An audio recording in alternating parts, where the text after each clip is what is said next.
Hi, and welcome to The Regulated Mother. I'm your host, Afshan Tafler, nervous system resilience coach and mother of a hypersensitive, high needs child.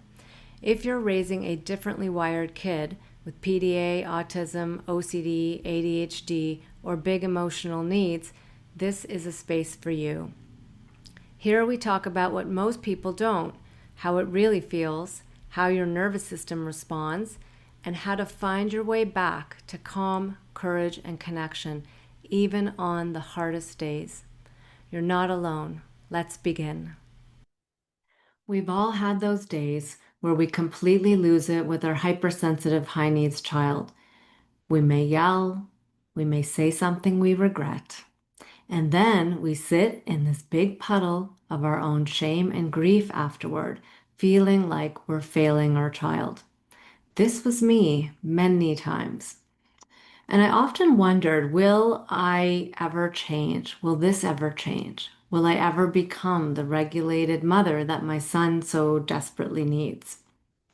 If you've ever felt that too, then this episode is for you because we're talking about rupture today. And that is those messy, painful parenting moments that we try so hard to avoid or to fix. But what if rupture isn't failure? What if it's actually a necessary part of your healing journey? Not just as a mother, but as a human. That's what I want to explore with you today, this deeper meaning behind ruptures and what they are here to teach you. So I remember this one day where I woke up with a deep heaviness in my heart and my body. Okay. This feeling that I've come to recognize very well. It's the kind of emotional and physical hangover that arrives after a rupture. The kind where everything felt too much the day before and I lost it. I yelled at my son, I said things I regret, and then I cried because I felt so depleted, like I couldn't meet my own needs on that day, and nor could I meet his needs. And the thing is, that day I was sleep deprived. My stomach was hurting. And underneath that, all these old trauma patterns were being stirred up. And in that moment, when I lost it, I just could not tolerate his activation anymore and his deep need for me to be okay because I wasn't okay, not in my mind and not in my body. And so, this is one of the hardest parts of parenting a hypersensitive, high needs child or a PDA autistic child, and my child who is PDA autistic with OCD, so pretty complex needs.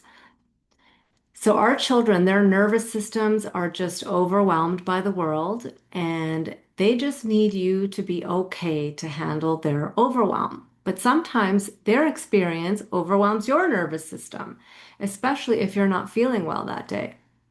And the reality is that you're constantly activated by their activation because our nervous systems are designed to activate when our kids activate. But on top of this, your own history, your trauma, your unmet needs, your pain gets triggered too and adds to this load of triggering. So when a rupture happens, when you yell or break or shut down, right, and you have that break in connection with your child, it's really not just about what's happening in that moment with your child. It's about all these other things getting triggered along with it, right? And it can be also this double hit of this cascade of feelings that erupt afterwards, too. So, first, the hopelessness about how to care for yourself and meet your own needs and still care for your child. Okay, so that could be a real challenge. And then, second, the intense shame and grief for not being able to control the rupture and how it all got so out of hand. So, before I talk about what happened next and how I work through this, I want to share something with you about how I work with these moments inside myself and how I support other moms too. So, I use a model called internal family systems or IFS. And IFS teaches us that we have many parts inside of us, okay? Like the part that wants to stay calm, the part that lashes out, and the part that shuts down and just can't handle things anymore, okay? And also the part that holds the shame. But we also have something deeper. So we are not just these parts of us that are reactive. We have something deeper, and that's called self with a capital S. And this is who you truly are. And it holds these qualities of calm, compassionate, curious, creative, confident, clarity, right? The self is the awareness. It's the part of you that has awareness of these other parts that are getting triggered inside of you. And so when you can be in self with your parts, then you can be in this relationship with your inner system and you can gain a lot of understanding of what's getting triggered. And so, just so you understand, parts are not flaws, right? They're protective. They form to help us survive during overwhelming experiences, especially in childhood. And the healing comes not from pushing these parts away, but from turning inside towards them, slowing down, connecting with what you're hearing inside from these parts, right? So when we're in self and that self energy, then we can be with what's getting triggered and we can start to really understand what's going on inside. So when I can go inside and be with these parts of me, I often learn things that I would not know consciously. Okay. So it's like going into your subconscious survival system, right? Your nervous system that's holding all these meanings and beliefs, and you're being with it like it's a part of you. And then you gain understanding of why you're really reacting, what beliefs or meanings you've taken on that you're operating from and seeing your child through, and also what wounds and traumas are getting triggered, and how those reactive parts are just trying to protect you. Okay. So having that space to be with can really help a lot so you're not flooded and taken over by the reactions. So after this particular rupture that I mentioned, that's what I did. I turned inward with curiosity and connected with the part of me that was holding all of this grief and shame. And this part of me, I call her my mom part. Okay, I've gotten to know my mom part really well over the years. And in this moment, she was actually quite angry. She was angry that the other more reactive parts took over and yelled. Okay. And so she was really angry about that at first. But then, as I explored more, under that anger, she was deeply sad. She felt like she had failed because she had let the reactions take over and she couldn't control them. So when I listened to her, I began to hear what she was believing. And she believed that as a mother, I should be able to meet my child's needs, even when they are extreme. And I should be able to stay calm. And I should be the safe place for my child to land. So when rupture happens, this part of me takes on all the shame and grief, and she believes it's her fault that we couldn't hold it all together, that she couldn't keep the other parts of me from reacting so extremely. And to my mom part, rupture really means failure. So this is what I often feel from this part of me after a rupture. I feel like I'm failing. And I know this part intimately, okay? Not just in myself, but in all of the moms I work with. They come to me wanting to be more regulated, to be calm, to stay in control. And all the moms, we all carry so much shame for how reactive we've been, right?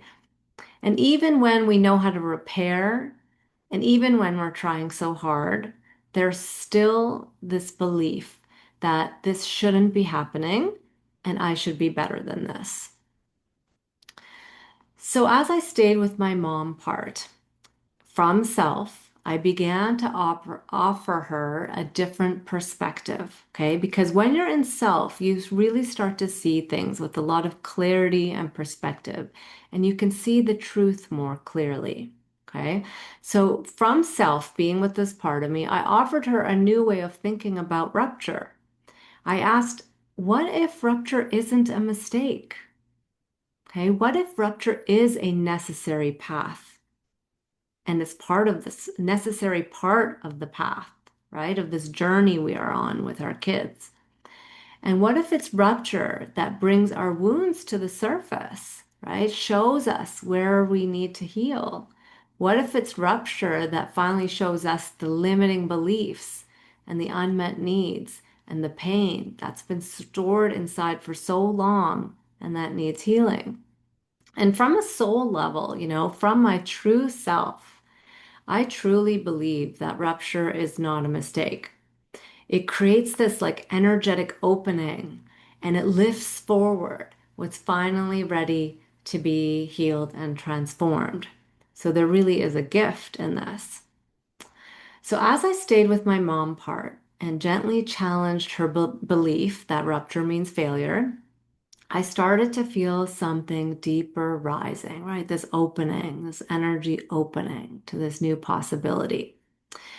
Because when rupture happens, shame floods in. Okay. It's rarely just about the moment in front of us. Rupture doesn't just expose what happened yesterday, it exposes what's been living inside of us for years. Okay. It exposes the old stories, the inherited beliefs, the early imprints of unworthiness. And so I began to ask, where did this deep shame come from? Okay, where did I first start believing I wasn't enough and that I'm failing? Right? That's what brought me into the next layer of healing. So for me, rupture always touches something deeper. Okay, it always touches the core wound of shame. And that shame didn't start with my son. Okay, it started in my early life. So I'll give you some examples here of how we take on shame. So for myself, I was born into a Pakistani Muslim family where males were more valued than females. Okay, and even though my mother never said she didn't want me, I felt less than because I was a girl. So that's a family burden that's passed down that can get imprinted into our system. And then later, I learned from pre and perinatal trauma trainings that you can even take on trauma imprints and wounds when you're in the womb. Okay. So let's say that you were not expected. Your mother got pregnant with you, you were not expected, and you were not wanted as a baby. Okay. This can happen a lot with kids who are uh, you know, given up for adoption or foster care or whatnot. So let's say you were not expected or not wanted as a baby, that can imprint a felt sense of shame into your system from the womb. Okay, so in my situation, it wasn't that my mom didn't want me necessarily, but she wasn't expecting to become pregnant with me. She was still breastfeeding my brother. So she was shocked, she wasn't ready for another baby. She was in this difficult marriage and had challenges with her in-laws, and she was under a lot of stress. And my nervous system picked up on that. So when I went into my deeper healing work, I felt that and as a felt sense in my nervous system. That not being wanted energy actually left a mark and it became an early shame imprint. So these are some of the ways shame can become imprinted from an early level. And this is so important to understand too, okay? This next point I'm going to make that trauma and how we imprint things, right? How we take things into our system. So, trauma is not always about what happened, it's about what your nervous system perceived. It's really about how your nervous system perceived what happened. Okay. So, even when a parent is doing their best, and we can still internalize messages, right? Even if our parent is doing their best, and even if they treated both kids the same way, let's say, it's really how our nervous system took it in. And we can internalize messages that say, I'm not lovable, I'm too much, something is wrong with me. And when we carry these messages into motherhood, okay, that's unresolved trauma. and then our child constantly activates us, it brings all of those early messaging like rushing back into the present moment. And that's when the old story replays. You're failing, you're bad, and you're broken. So, for some of us, though, that shame can also come from abuse, right? Especially when the abuse came from a caregiver. And in those situations, we can't afford to see the adult as unsafe because our survival depends on the adult. So, this is a real conundrum to be in. Your survival depends on the adult, but the adult is unsafe. But your system has to take in then that it's not about the caregiver and what they did wrong. So instead, we turn on ourselves, right? And we blame ourselves and we decide, I'm in the wrong, I'm the problem. And that's how the shame story really takes root. Okay, so those are some examples of how the shame story can start to take root and then really get triggered in the present moment with your child, making that rupture feel all the more worse and making you feel like more of a failure. Okay, so continuation of the mom part of me and working with the mom part of me. So as I stayed with the mom part and I met her with compassion, something began to shift. Okay, she began to soften and she started to open up to the idea that rupture doesn't mean failure. That maybe, just maybe, rupture could be part of a greater path, a necessary part of learning, growing, evolving, and becoming more regulated, more authentic, and more whole. And she realized something else too. If rupture is going to be a part of the path, then so must self compassion and self forgiveness. Because the grief and shame that follows rupture, that's very real, right? We feel it. And that needs healing too. And one of the most powerful ways to heal that grief and shame is through the practice of forgiving yourself, okay, with self-compassion. And from a nervous system perspective, rupture is actually essential, right? To build greater resilience, to get better at handling stress in life, we actually need rupture. It's better for a nervous system, okay, to have rupture and repair than to have no rupture at all. So really just take that in for a moment, okay? It's better to have rupture and repair than no rupture at all because it really helps to build a stronger nervous system, a more resilient nervous system that can handle stress. It's through rupture and repair that the nervous system expands its capacity and learns that I can survive this and I can come back. But for repair to be effective, it has to include you. You have to repair with yourself, okay? Not just with your child. And that requires self-forgiveness and self-compassion. It requires seeing the bigger picture, right? It requires believing that rupture has a purpose. It's here to help you to heal and to grow. And so our kids really become the gift to us because they show us exactly where we need to heal. So I want to leave you with 4 invitations to reframe rupture in your mind and body. Okay, number 1, rupture doesn't mean failure. It can be your greatest teacher. It's actually a catalyst for deeper awareness, learning, and growth, and the return to your truest, most regulated self. Number 2, rupture reveals your shame wounds. It's not about being a bad mom.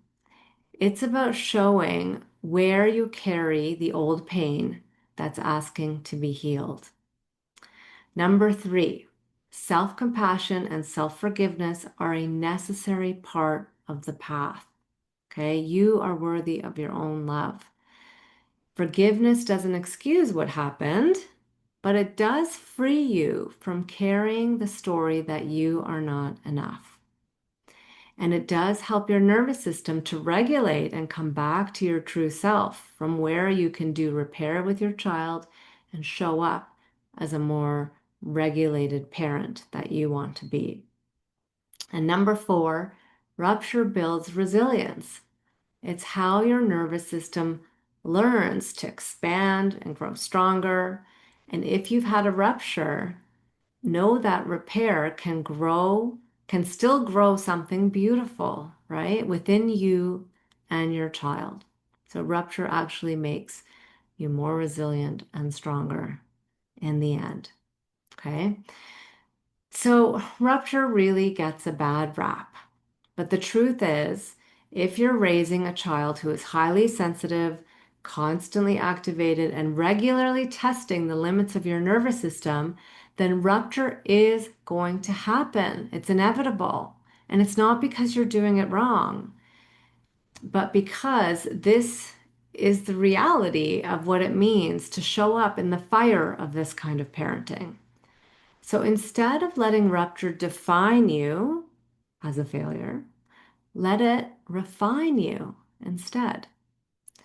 So you can step into the path of the true, authentic you. Okay, you can let rupture drive you to that path of the true, authentic you, the one who is wise and compassionate, the one who knows deep down you're doing the best that you can, and the one who is willing to learn and grow through it all. You're not failing, you're becoming. Thanks so much for listening to The Regulated Mother. If this episode helped you feel a little more seen, grounded, or hopeful, I'd love for you to share it with another mom who might need it too. And if you want more nervous system tools and support, head to my website, illuminateyou.ca, to grab my free ebook and video series. Until next time, be gentle with yourself. You're doing brave and meaningful work.